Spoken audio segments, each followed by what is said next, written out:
يا ربي بالمصطفى بلغ مقاصدنا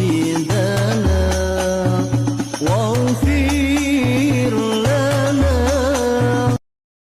Berkata Imam Nawawi di dalam Syarah Muslim, wa ajma'u ala annaha idzan qalabat binafsiha khallan tahurat.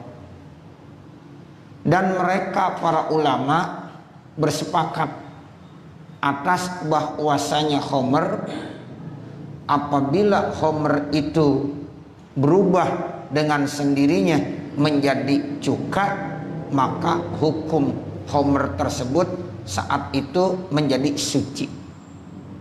Ini dalam kitab Syarah Muslim, ya, buah karya daripada Imam Nawawi. Begitu Bapak Saudara. Ya, jadi dikatakan mereka sepakat, mereka ulama-ulama ijma. Ijma itu artinya sepakat. Nggak ada perbedaan pendapat di antara ulama, itu namanya ijma. Sepakat ulama. Ya, bahwasanya khamr apabila sudah berubah, ya, dengan sendirinya syaratnya. Jadi berubahnya bukan karena faktor diberikan obat. Ya, misalnya karena diberikan obat, ya, dalam beberapa hari akhirnya berubah tuh, yang tadinya arah menjadi cuka. Ini enggak, berubah dengan sendirinya. Itu namanya inqalabat. Jadi inqalabat nanti fa'ilnya khamr. Ya, berubah. Apa yang berubah? Yaitu khamr binafsiha, dengan sendirinya. Berubah dengan sendirinya menjadi cuka. Nah, itu hukumnya jadi suci. Dan ini pendapat dijelaskan oleh Imam Nawawi di dalam kitab Syarah Muslim. Wa hukiya an Sajnun, dan diriwayatkan dari Imam Sajnun. Itu Imam Sajnun. Sajnun itu laqab. Ya, namanya itu Abdus Salam bin Sa'id bin Habib. Ya. Jadi nama beliau namanya Abdus Salam bin Sa'id bin Habib. Annaha, diceritakan yang datangnya dari Sajnun, itu laqab, namanya Abdus Salam. Ya, menyatakan apa? Annaha, sesungguhnya khamr itu latat huruf, enggak bisa suci. Nih pendapatnya Imam, ya, Sahnun, ya, bahwa katanya khamr apabila berubah menjadi cuka tetap enggak suci. Ini pendapat nih, ya, tapi ini dikalahkan nanti dengan pendapat yang ijma ulama tadi. Fa in sahha anhu, kalau seandainya pendapat tersebut sahih, benar, bahwa mahjujun bi ijma'i man qablahu, maka pendapat itu dikalahkan dengan ijma ulama-ulama yang memang punya pendapat sebelumnya. Tuh. Jadi kalau seandainya pendapat tersebut sahih, ya, bahwa yang menyatakan khamr apabila sudah berubah menjadi cuka tetap najis, kagak suci. Nah, ini pendapat seandainya sahih, seandainya benar, tetap masih bisa dikalahkan dengan ijma'nya ulama. Ya, apalagi kata Imam Nawawi di dalam Syarah Muslim, berdasarkan hadis-hadis Nabi, itu kalau memang, ya, khamr berubah menjadi cuka dengan sendirinya, ya, mereka punya pendapat, ya, itu suci, boleh dimanfaatkan. Termasuk wadahnya juga jadi suci, botolnya jadi suci. Ya, cukanya udah boleh bisa dimanfaatkan. Itu dalam Syarah Muslim, Imam Nawawi punya komentar begitu. Nah, sekarang ada satu hikayat yang datangnya dari Imam Sahnun. Beliau bilang, ya, kalau seandainya ada khamr kemudian berubah sekarang menjadi cuka, la tathur, tetap enggak suci. Nah, kalau pendapat ini sahih, benar, tetap pendapat ini bisa dikalahkan dengan pendapat ijma ulama sebelumnya.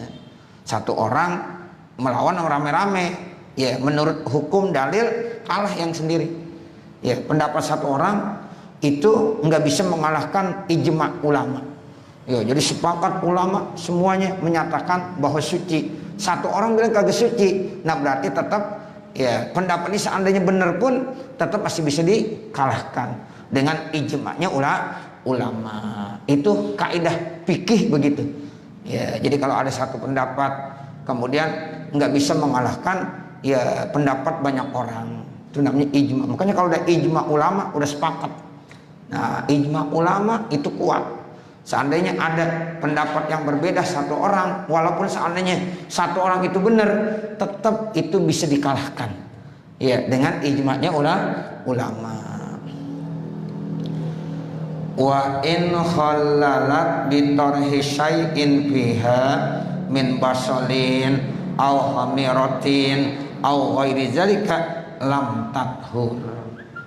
Kalau seandainya ada arak lalu menjadi cuka, tetapi bukan dengan sendirinya, bitor hisain, dengan melemparkan sesuatu ke dalam ya khomer tersebut, contohnya dilemparin bawang putih atau dilemparin bawang merah atau yang lain-lain dari itu, ya apa aja dah, yang penting dengan sebab dilemparkan ke dalam botol yang ada araknya itu benda-benda apapun namanya benda tersebut, bisa bawang putih, bisa bawang merah, atau garam kah, atau cabai kah, atau yang lain-lain. Nah itu lam tathur, maka nggak suci. Kenapa? Karena ada faktor bantuan yang lain, bukan dengan sendirinya. Jadi ada bantuan yang lain. Nih misalnya ada arak sebotol, kemudian kita buka, ya tutup botolnya, kita masukin bawang merah, atau kita masukin bawang putih, atau garam, atau sejenisnya apa aja. Termasuk di dalam kitab yang lain tuh batu kerikil. Seandainya batu kerikil kan kagak ada ya manfaatnya apa-apa, dimasukin batu kerikil ke sini. Ya, kemudian lama-lama berubah nih Bapak Saudara, ya lama-lama berubah menjadi cuka, maka hukumnya tetap najis, nggak boleh dimanfaatkan. Kenapa?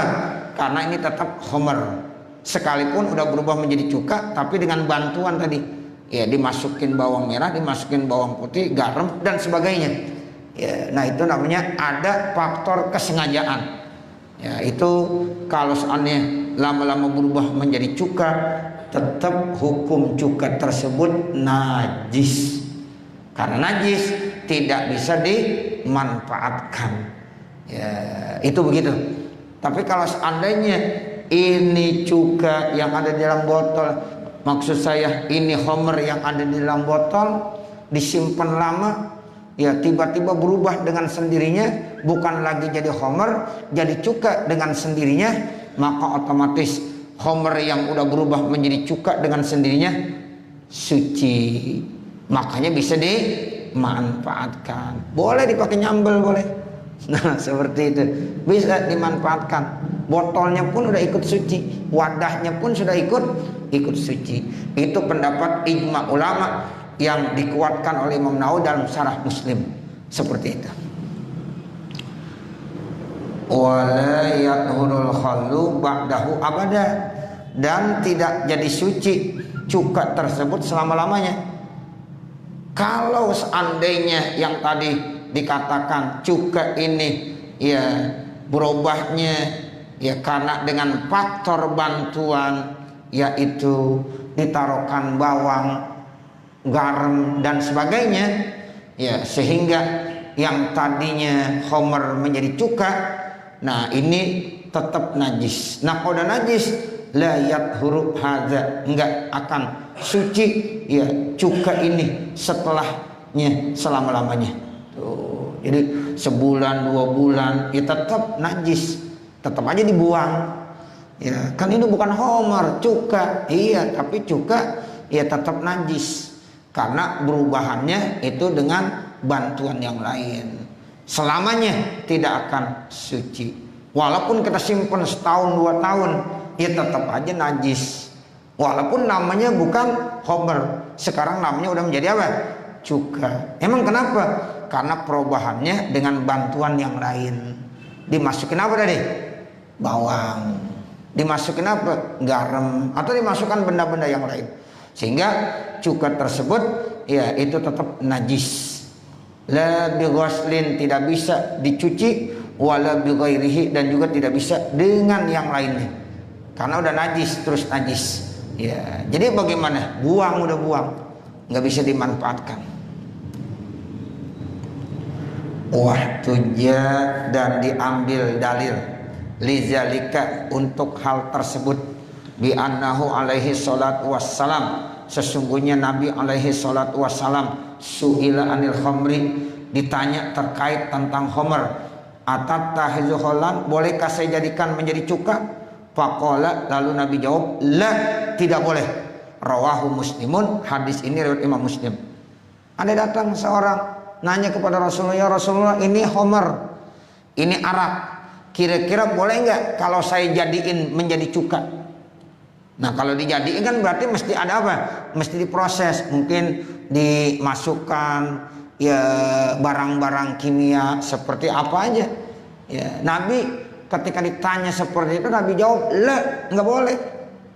Itu namanya ada faktor kesengajaan dari homer, ya mau dibikin menjadi cuka. Kata Nabi, la, tidak dibolehkan. Artinya tetap itu najis, buang aja udah, jangan disimpan, jangan dibikinin menjadi cuka. Ini hadis lewat Imam Muslim. Wahtuja, kemudian diambil dalil lagi, litahrimit tahlili, diharamkannya tahlil, yaitu ya arak dijadikan menjadi cuka juga. Bi anna Tolhata radhiyallahu anhu, sesungguhnya sahabat Tolhah radhiyallahu anhu. Tolhah itu salah satu sahabat Rasulullah sallallahu alaihi wasallam. Ya diceritakan tuh, ya ada sahabat Nabi bernama Tolhah radhiyallahu anhu, aslama, pada saat Tolhah masuk Islam. Itu yang saya bilang, sahabat-sahabat dulu sebelum masuk Islam ya banyak menyimpan botol-botol khamar, karena memang kegemaran mereka. Di rumahnya itu banyak tuh yang namanya khamar. Ya, enggak satu botol, enggak dua botol, banyak. Nah, ini ada cerita nih Tolhah. Tolhah pada saat itu belum masuk Islam. Kemudian dia mau masuk Islam. Setelah dimasuk Islam dibilang, wa indahu khamrun li aitamin. Dia punya khamr yang tujuannya untuk anak-anak yatim. Ya, jadi memang masyarakat Arab memang demen banget ya sama khamr. Jadi itu bisa dijadikan untuk ya hal-hal yang baik menurut dia, untuk membantu dan lain sebagainya. Dibilang begitu, saya punya khamr yang biasanya saya gunakan buat anak-anak yatim. Faqala, maka Tolha bertanya, ya Rasulullah, wahai Rasulullah, ukhalliluha, bisakah saya jadikan ya khamr ini menjadi cuka? Qala, lalu Nabi jawab, la, tidak, nggak boleh. Ya, jadi Tolha bilang, sayang nih Rasulullah, saya banyak khamr di rumah, bisa enggak nih ya khamr ini saya jadikan cuka, nanti saya bisa manfaatkan buat orang-orang miskin, misalnya ada yang membutuhkan saya berikan, boleh enggak begitu? Kata Nabi, la, enggak boleh. Jadi kalau khamr dijadikan menjadi cuka dengan ditaruhkan obat-obat, itu tidak boleh. Itu hadisnya udah kuat tuh, yang atas sama yang pertama.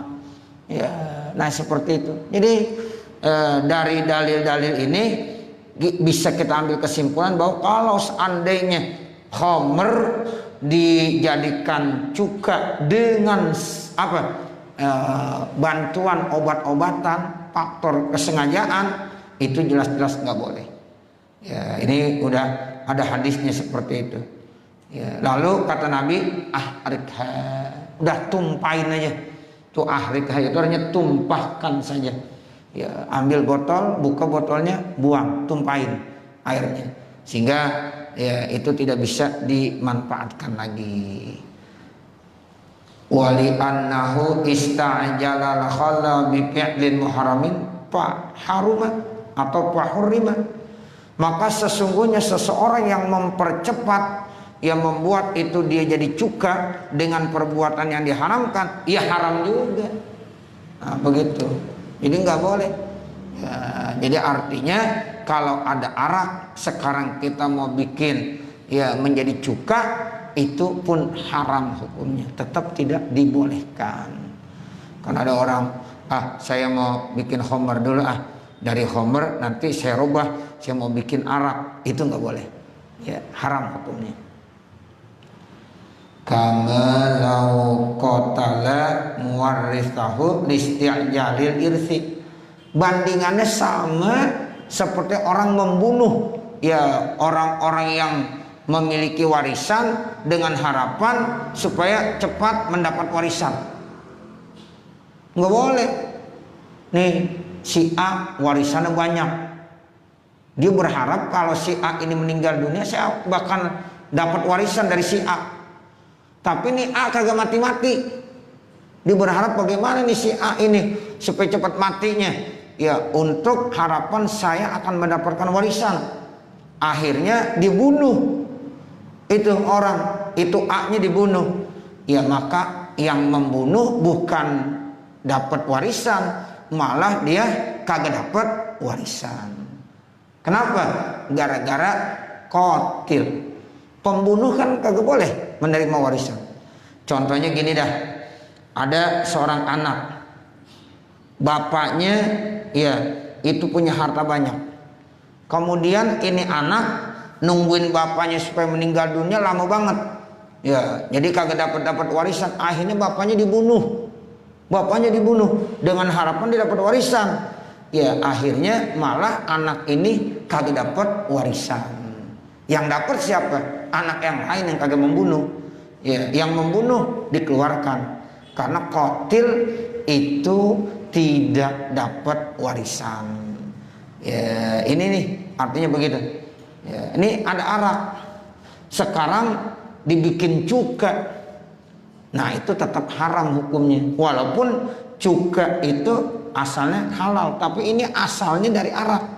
Dibuat dengan seni sengaja, berarti pembuatannya juga haram. Jadi pekerjaannya aja udah haram itu. Ya, jadi kalau ada orang dengan sengaja membuat khamr menjadi cuka, itu perbuatannya udah haram, udah nggak boleh. Nah, itu diukur, dikias dengan tadi. Ada seorang anak, ya mestinya dia dapat warisan, tapi nunggu lama banget kagak dapat warisan karena ayahnya, orang tuanya belum juga meninggal, dibunuh orang tuanya dengan harapan cepat dapat warisan. Bukan malah cepat dapat warisan, dengan sebab dia membunuh berarti dia dikeluarkan, ya sehingga dia tidak bisa berhak menerima warisan. Fa innahu, maka sesungguhnya la yarisuhu, dia tidak akan mendapatkan warisannya muamalatan lahu, karena dengan perbuatannya, yaitu bi taqidi maksudihi, dengan berlawanan daripada maksudnya. Jadi dia dikeluarkan dari orang yang mesti dapat warisan, ya itu karena apa? Karena perbuatannya. Itu sampai begitu. Makanya di dalam beberapa kitab dijelaskan begini, Bapak Saudara. Kalau seandainya ada seorang anak jadi hakim, kemudian yang diadili bapaknya sendiri. Di dalam keputusannya dia memutuskan bahwa bapaknya harus dibunuh, ya harus dihukum mati, digantungkah atau ditabas batang lehernya kah? Ya, nah itu hakim anaknya sendiri yang memutuskan begitu. Walaupun tuh dengan memutuskan begitu, maka anak nanti tidak dapat warisan. Tuh begitu. Makanya kalau mau jangan dia yang jadi hakim, orang lain aja. Nah seperti itu. Kebetulan bapaknya ya itu dalam keputusan mahkamah, ya hakim udah menentukan bahwa si A orang ini ya akhirnya dikenakan hukuman mati. Ternyata yang jadi hakim anaknya sendiri. Ya, nah itu kalau bapaknya kebetulan ada hartanya, maka hartanya tidak bisa diwariskan kepada anaknya tadi. Kenapa? Sebab anaknya udah menyebabkan dia mati. Padahal itu kan keputusan ya hakim. Nah itu nggak boleh, tetap tidak dibolehkan. Ya. Bahkan sampai-sampai di dalam kitab itu dijelaskan kalau anak buang kulit pisang, ya anak buang kulit pisang, tiba-tiba ya orang tuanya jalan lewat situ, nginjek tuh kulit pisang, terpleset. Gara-gara terpleset jatuh, habis jatuh mati, meninggal dunia. Itu orang tua, itu anak yang buang kulit pisang tadi kagak dapat warisan. Tuh sampai begitu tuh, ya sampai begitu. Nah makanya ya hati-hati, jangan sampai seperti itu. Ya itu tuh sampai di kitab-kitab udah dijelaskan begitu Bapak Saudara. Ya apalagi dengan ya nyata-nyata dibunuh, ya dengan nyata-nyata dibunuh. Ya anaknya membunuh orang tuanya supaya dia dapat warisan, kagak bakalan dapat warisan. Nah seperti itu. Itu kan di dalam surah Al-Baqarah kan diceritakan tuh, yang sampai disuruh menyembelih baqaratun sopro laki ulaunuha tasurun nazirin kan.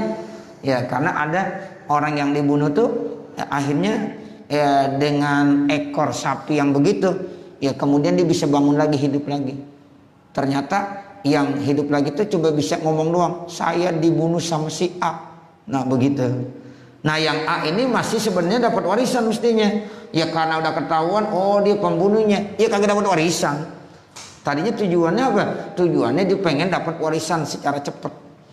Nah itu maksudnya. Ya jadi ini terkait dengan masalah khomer jadi cuka, itu di ya, analogikan, dikias dengan masalah orang yang membunuh ya yang punya warisan, punya harta, dengan harapan dia cepat dapat warisan. Nggak boleh.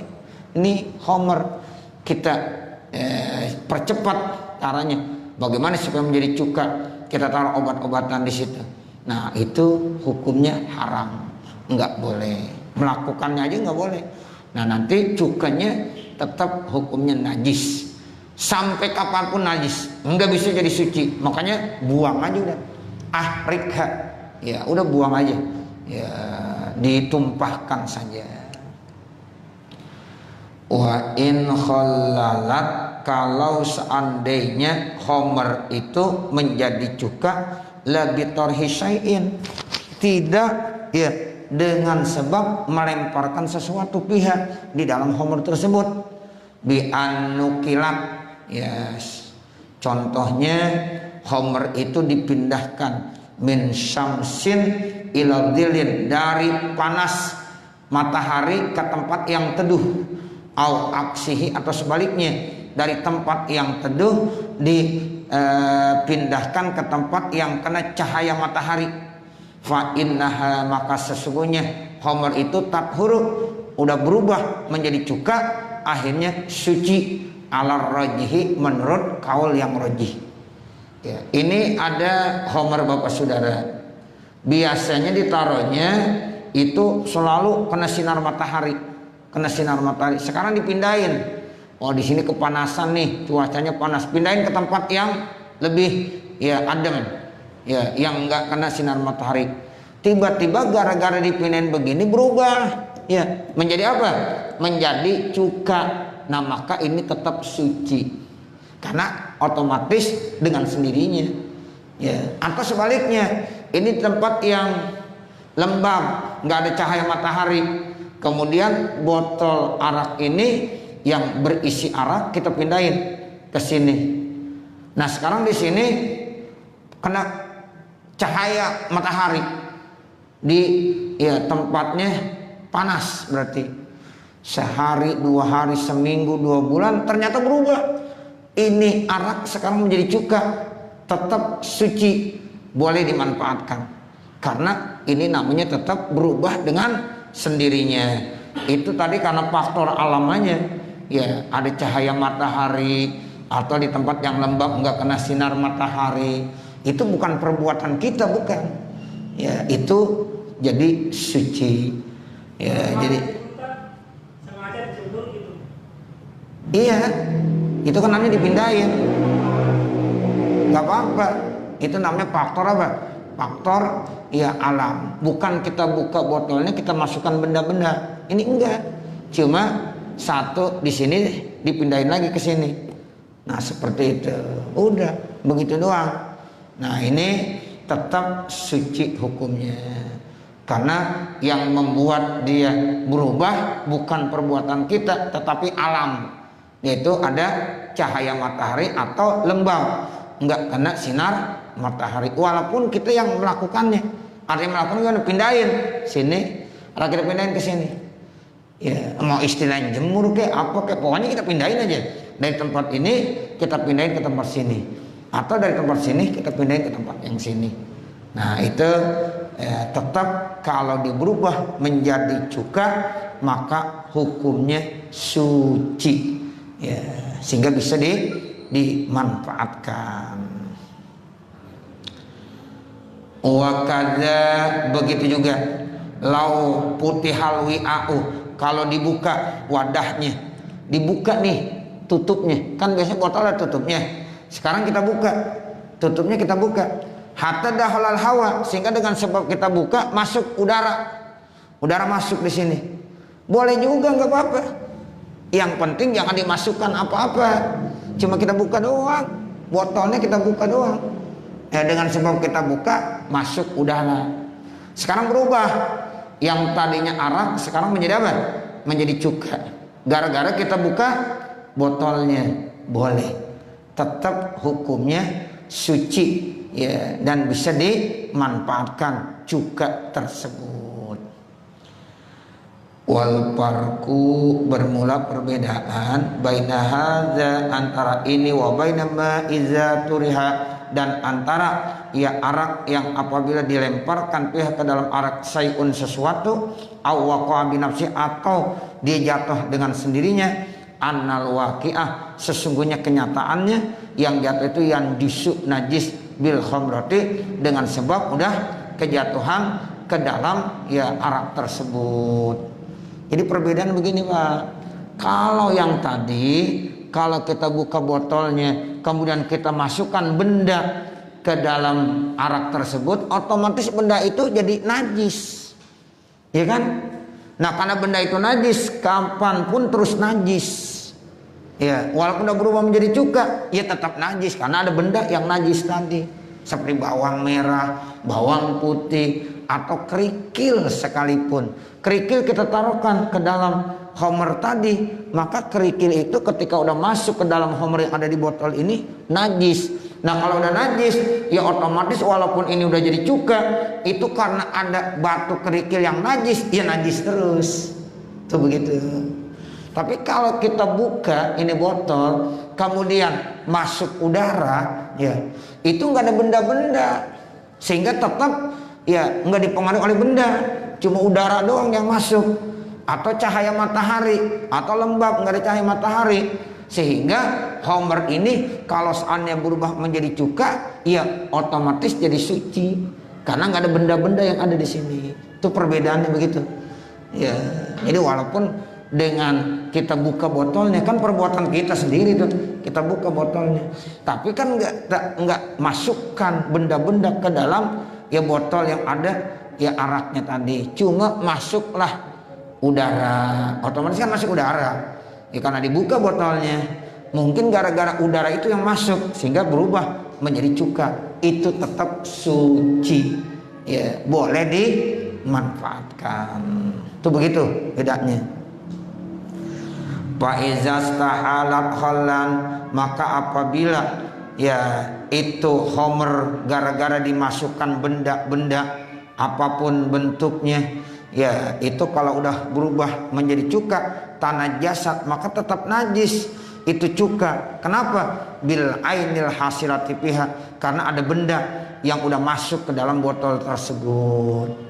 Ya mestinya cukanya mah ya itu suci, tapi karena ada benda yang ada di dalam botol yang udah najis, ya otomatis ikut najis juga, sehingga disimpan bertahun-tahun ya tetap najis. Makanya kata Nabi, udah buang aja, nggak usah ya disimpan-simpan lagi, karena itu hukumnya apa?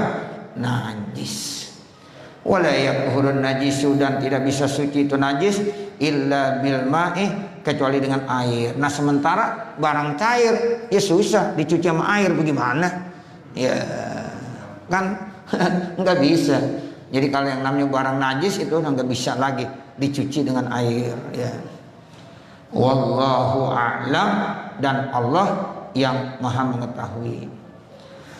Faidatun ay hadhihi faidatun, ini satu faidah. Al khamru ismul muskiri min ma'il inabi indal aksarin. Khamr itu nama yang memabokkan, yang sumbernya diambil dari air inab. Ya, dari air inab itu artinya air anggur. Indal aksarin, menurut kebanyakan ya ulama-ulama. Jadi perasan anggur. Ya, itu namanya min ma'il inab. Ya, jadi itu namanya khamr. Jadi khamr itu asalnya yaitu dari perasan air anggur. Ya, anggur diperas. Nah, kemudian itu nanti berubah menjadi khamr. Wala yutlaqu ala ghairihi, dan tidak digunakan buat yang lainnya. Jadi hanya buat untuk inab, untuk sejenis anggur. Ya, makanya ada nyanyiannya anggur merah. Ya, nah seperti itu. Ya, jadi perasan anggur itu. Dan tidak bisa dikategorikan untuk yang lainnya illa majazan, kecuali itu majaz. Kala zakar Rafi'i, demikianlah hal itu disebutkan oleh Imam Rafi'i fi bab hadil khamri, di dalam bab definisi khamr. Wa muqtadahu, dan keputusannya annan nabiz la yathur bi takhalluli, bahwa nabiz ya perasan anggur tadi tidak akan suci bi takhalluli dengan sebab menjadi cuka. Wa bihi sarrahal qadi Abu Thayyib, dan dengan itulah maka menjelaskan Qadi Abu Thayyib. Wa naqalahu an Ibn Rib'ah, dan ini dinukil dari Imam Ibn Rib'ah. Wa aqarrahu ala dzalika, dan itu ditetapkan atas yang demikian itu.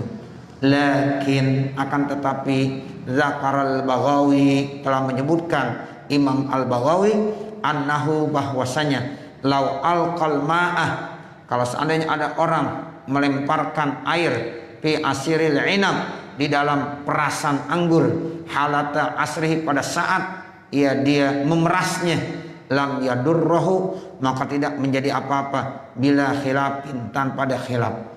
Ya, ada orang lagi meres anggur, kemudian dilemparin air, atau artinya dimasukkan air di situ. Nah itu enggak jadi apa-apa bila khilafin, tanpa ada khilaf. Li'annahu min daruratihi, karena itu termasuk daruratnya. Ya, jadi dimasukkan air karena itu memang dia harus penting. Ya, harus dicampurkan dengan air. Bi khilafil basoli, beda kalau dicampurkan dengan basol. Ya, yaitu apa? Bawang putih, wa nahwihi, dan seumpamanya. Wa ma zakarahu, dan apa yang telah disebutkannya tadi, ya dulu ala taharatin nabiz. Nah itu suci kalau perasan nabiz. Nabiz itu semacam apa? Semacam kismis, ya korma. Nah makanya kalau korma tuh ya perasannya itu suci. Ya karena pada asalnya itu bukan untuk dijadikan khamr. Tapi kalau anggur biasanya itu tujuannya untuk apa? Untuk dijadikan khamr, maka ya nggak boleh. Tapi kalau nabiz ya seperti korma, ada jus korma namanya. Ya kemudian ada kismis, itu jenis-jenis nabiz namanya. Nah itu ketika perasan-perasan itu ya itu tetap suci, toharoh, ya bitorikil, ya aula, dengan jalan yang utama. Kenapa? Karena memang ya tujuannya bukan untuk apa? Untuk membuat khamar. Tapi nanti Pak, kalau memang udah jadi khamar, udah memabukkan, kadar alkoholnya tinggi, ya tetap nggak boleh. Ya mungkin disimpan terlalu lama, asam mengandung alkoholnya tinggi, ya itu nggak boleh. Tapi kalau anggur itu rata-rata emang tujuannya untuk khamr, ya berarti udah jelas nggak boleh. Ya karena dari tujuan awalnya udah nggak bener.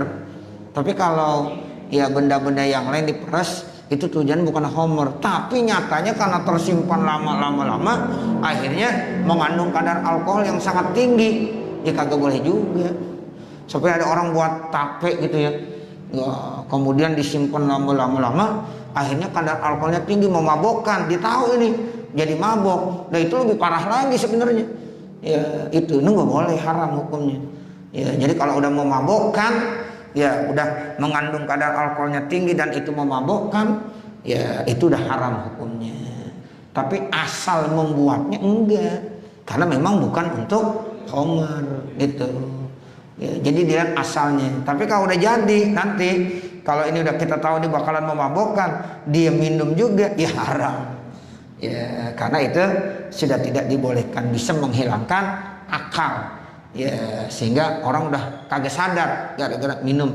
Ya seperti itu. Wallahu a'lam. Ya dan Allah yang mengetahui.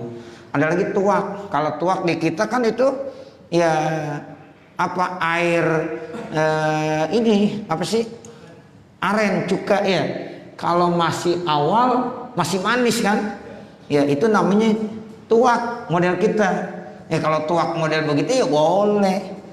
Ada lagi yang maknanya tuak yang lain tuh, yang memang memabokkan, dia itu disebut apa?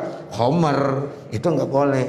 Kalau tuak yang dimaksud kita tuh, ya dulu orang-orang tua kita kan pada ya bikinin apa tuh? Ya bikin gula aren, kemudian bikin cuka aren. Nah itu kalau masih awal-awal ya air ya aren itu enak, ya manis. Nah itu kita kenal istilahnya tuak. Tapi kalau lama-lama asam jadi cuka, begitu. Ya, itu nggak apa-apa. Itu namanya doang tuak. Tapi ada lagi tanda kutip tuak, ya memang minuman yang memabokkan. Ya kalau minuman yang memabokkan, ya haram. Ya sama juga namanya bir peletok. Ya, lah itu mah nggak apa-apa. Ya, ini ada birnya namanya ya nama. Ya begitu. Jadi itu malah enak, ya, hangat. Ya itu boleh. Tapi kita kembali ke sana tadi tuh. Nabiz itu suci. Ya, jadi kalau orang misalnya bikin jus korma itu nggak apa-apa karena korma tidak memabukkan. Ya, jadi ketika dibikin jus itu tujuannya emang bikin jus korma doang, kagak ada maksud lain. Seperti itu.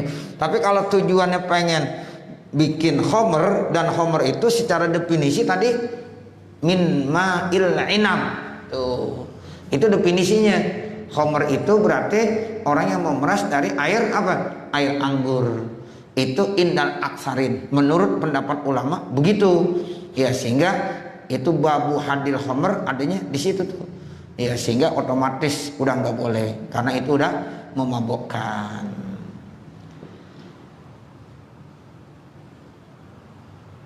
Wakon ya ulhiqa atau wakon alhaqa ba'duhum, pakai mabni lil maklum aja. Wakon alhaqa ba'duhum bil khamrati ya apa al alaqah, dan sungguh sebagian mereka para ulama itu menyamakan bil khamrah ya dengan kata-kata khamr itu al alaqah. Al alaqah itu artinya segumpal darah. Ya al alaqah kan ada nutfah, ada alaqah, ada apa lagi? Ada mudghah. Ya, jadi kalau alaqah itu segumpal darah. Izastahalat, apabila nanti segumpal darah itu sudah berubah, ya udah menjadi sekerat daging dan akhirnya ya pasorot adamian, maka menjadi apa? Menjadi adami, menjadi manusia. Nah kalau udah jadi manusia, ya udah kagak najis lagi, gitu. Asalnya kan sperma. Kalau air sperma itu suci. Kalau darah suci apa najis? Najis. Nah itu kan cikal bakal manusia kan begitu. Awalnya sperma, kemudian segumpal darah. Yang namanya darah najis. Tapi nanti dari segumpal darah berubah menjadi daging. Nah itu kalau udah jadi manusia berarti manusia suci. Yang dibilang kan ini dulu ada darahnya, ya orang enggak lagi. Ya kalau memang darah otomatis memang najis. Nah seperti itu. Tapi kalau dari darah sudah berubah bentuknya sekarang menjadi adami, maka itu hukumnya udah suci. Tuh disamakan begitu. Wal baidah al mudhirah, telur yang ditetaskan, iza sarat marhan, apabila sudah menjadi itik, sudah menjadi anak ayam. Nah itu. Jadi kalau telur tuh kalau mau ditetes ya ditetaskan, kan itu udah ya ada najisnya gitu. Dimakan juga nggak boleh ya, karena udah mengandung apa? Mengandung najis di situ. Ya seperti ada ayam mau dikeremin, kalau udah dikeremin itu ya udah nggak boleh kita konsumsi. Ya kita goreng atau kita apa itu nggak boleh. Nah, itu. Tapi nanti kalau udah berubah menjadi anak, ya menjadi anak ayam, itu udah suci lagi, Atau yang ketiga, wadamuz zobiyah, darahnya kijang, iza sara miskan, apabila menjadi minyak misik. Itu minyak misik, nama minyak wangi ya. Ya itu asalnya dari damuz zobiyah, darahnya kijang. Darah najis. Tapi kalau udah berubah darah itu menjadi minyak misik, itu udah suci. Jadi minyak misik itu ya asalnya dari damuzibiyah, dari darah kijang. Dan Nabi termasuk senang tuh. Nabi paling demen sama minyak wangi namanya misik. Ya seperti itu. Makanya misik itu termasuk kalau yang bagus mahal. Nanti ada misik putih, macam-macam tuh misik. Ya itu asalnya dari darah kijang. Ya itu kalau udah menjadi minyak wangi udah boleh. Terus apalagi wal maitah, bangkai, iza sorot dudan, apabila sudah menjadi ulat-ulat. Bangkai najis. Sekarang kalau jadi ulat udah berubah jadi ulat itu udah kagak najis lagi. Ya karena dihidup. Ya ulat tuh jadi ulat. Ya, jadi ulat itu udah gak najis. Wafil ilhaqi, di dalam menyamakan ini nazarun, ada beberapa pandangan. Wallahu a'lam, dan Allah yang maha mengetahui. Nah nanti baru kita lanjutkan dengan al haidu wan nifasu wal istihadah. Ya jadi kita akan ganti bab, ganti materi ya terkait dengan haid, nifas dan istihadah. Mudah-mudahan apa yang kita baca pada kesempatan malam hari ini ada manfaat.